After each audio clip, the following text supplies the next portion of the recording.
What I'm excited about in the marijuana industry now is black farmers have really started to gain a reputation as some of the best growers. Like, they just make some great smoke.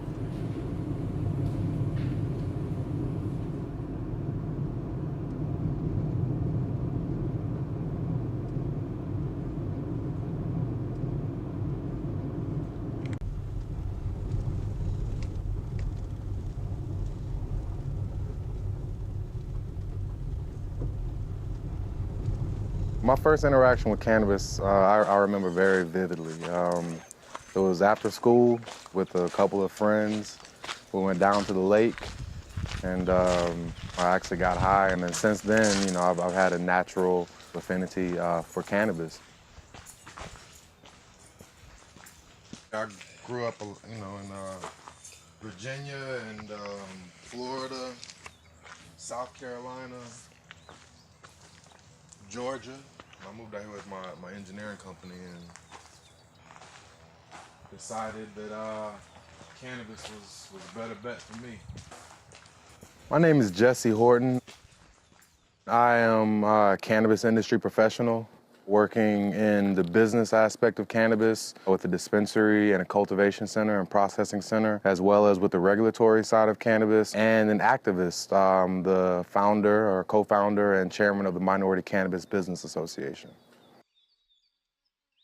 When I was growing up, right, the first time I smoked cannabis, I was like, wow, this is it. You know, I think a lot of people who have that strong connection with cannabis had that one moment or two where they said, you know what, this feels good to my body. For some reason, this helps to even me out. This helps to make me feel good. One thing that we commonly hear in the industry is there's not enough studies. There's not enough information out there. Dr. Knox, she'll jump on you if you say that. She'll point you to a number of different studies out there and a lot of great information to help you get an understanding of the efficacy of cannabis. I am a cannabis specialist. What we know about the science of cannabis is that it helps bring our bodies back into balance.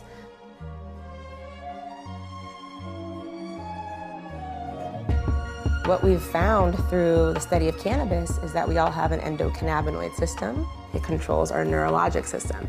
It controls our endocrine system, our reproductive system, our digestive system. It controls everything. It keeps us in balance. Cannabis is just a phenomenal tool that happens to interplay and work on that system so well that it treats, a myriad of conditions. I can talk to a gynecologist about how to use cannabis to help treat his patients' conditions. I can talk to an oncologist about how cannabis can be used to treat their patients. We've only, I think, scraped the surface of what the endocannabinoid system really does.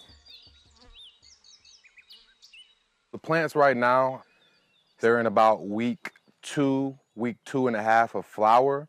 And you can notice that by the pistils that are developing, which show you that first it's a female plant. So these are gonna be the buds that will develop over the summer. And this has probably about 7 more weeks to 6 more weeks to go before it'll be ready to be cut down, dried and cured and delivered to patients. The modern medical school is built upon pharmaceuticals. Most patients become consumers for life. When I went through medical school, I was taught disease processes. I evaluate you and find out that you're a pre-diabetic or a diabetic. I might discuss some nutritional changes that you can make, but I'll certainly discuss starting you on a medication. You're gonna get worsening diabetes over time unless you change the reason why you have diabetes in the first place. It wasn't until I realized that my education had really failed me in that way that I went out and learned about how to reverse diabetes naturally. Why weren't we taught that? You can't patent food like you can pharmaceutical medications. As a whole, minorities, people of color, aren't as healthy as a majority, right? And there's a number of reasons: access to healthcare, housing, affordable housing, health education. Because of that, we're seeing a number of diseases that are affecting us more than they're affecting the majority. The medical system, conventional medicine, disproportionately fails people of color. Leading causes of death are heart disease, cancer, and stroke. We are less likely to get appropriate care for those conditions, and we're a lot less likely to survive. We can use cannabis in all of those situations, even at the time of heart attack or stroke, to reverse the consequences of those diseases. We can make a huge impact on the health of people of color with cannabis, but we have to know that it exists, right? Or else we're gonna keep on going to that conventional system for its quick fixes and its pharmaceuticals that are, well, harming us at twice the rate of everybody else. We dropped off some product at a dispensary and came here.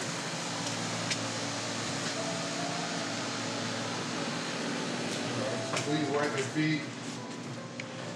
I had a lot of altercations with my parents whenever I was smoking cannabis when I was in high school. My mom maybe was a little bit more the reefer madness type of mom. I would come home and she'd be looking at me from all the way across the room like, your eyes are red, your eyes are red, I see it. My dad was rooted in reality that the likelihood of my life being ruined by cannabis was much higher than the majority. Locking people up has become a way in this country. You know, in our new video, in the new RTJ video, we show you over the last 20 to 30 years, the incarceration numbers from the 1980s until now. They have grown exponentially. Like they seem to double every 8 to 10 years.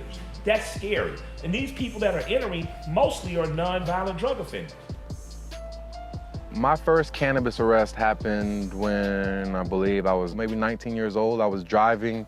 We had been consuming in the car, so when the cop pulled us over, he said, hey, I smell cannabis. I thought all the cannabis was gone because we only had a little bit. However, one of my friends had some cannabis still on him and kind of tucked it in the back under the seat. He ended up finding it. He said, whose is it? The guy wouldn't fess up. I was the only one that got arrested and everyone else was able to go. Let's be very honest, arrest equals money for municipalities. When you have municipalities, you need speeding tickets. You need petty marijuana charges. You need DUI. You need court costs and fees. Like, that's how you pay for a city. And if we were honest with ourselves about that, we would seek to find a new system. We would do away with making that thing criminal, and we'd find other ways to tax people without being punitive and without destroying people's lives. So many things are tied to having a criminal record, and that's intentional. That is very much intentional. Housing discrimination, employment discrimination, benefits discrimination, student loans. You're not eligible for certain shelters if you're homeless. I mean, we need to change the law, but we need to figure out, not quick fixes, but we need to figure out how to help individuals as well.